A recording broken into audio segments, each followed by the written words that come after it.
First gas ಹಚ್ಚಿ ಬಾಣಲಿನ ಬಿಸಿಗಿಟ್ಟು ಅಡಿಗೆ ಎಣ್ಣೆ ನಿಮ್ಮ ಮನೇಲಿ ಯಾವ್ದು ಯೂಸ್ ಮಾಡ್ತೀರೋ ಅದೇ ಎಣ್ಣೆ ಹಾಕೊಳ್ಳಿ. ಎಣ್ಣೆ ಕಾಯ್ದ ಮೇಲೆ ಬೆಳ್ಳುಳ್ಳಿ ಜಜ್ಜಿರೋದು, ಕರಿಬೇವು ಸೊಪ್ಪು, ಸಣ್ಣದಾಗಿ ಹೆಚ್ಚುವಂಥ ಹಸಿಮೆಣಸಿನ್ಕಾಯಿನ ಹಾಕಿ ಫ್ರೈ ಮಾಡ್ಕೊಳ್ಳಿ.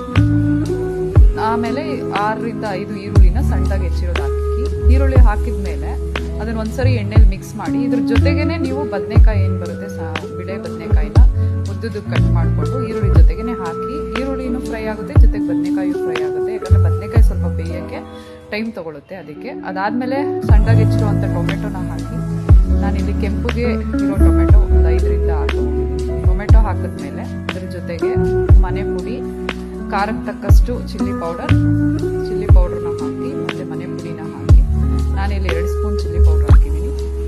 ಚಿಲ್ಲಿ ಪೌಡ್ರ್ ಹಾಕಿದ್ಮೇಲೆ ಚೆನ್ನಾಗಿ ಒಂದ್ಸರಿ ಮಿಕ್ಸ್ ಮಾಡಿ,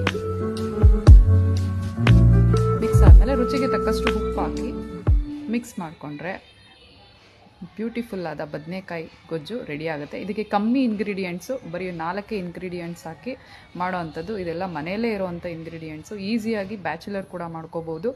ದೋಸೆ ಮತ್ತು ಚಪಾತಿ ಜೊತೆಗೆ ತುಂಬ ರುಚಿಕರವಾದ ಬದನೆಕಾಯಿ ಗೊಜ್ಜು ರೆಡಿ ಆಗುತ್ತೆ. ಬೆಳಗ್ಗೆ ಟಿಫನ್ಗೆ ಎಲ್ಲ ಬೇಗ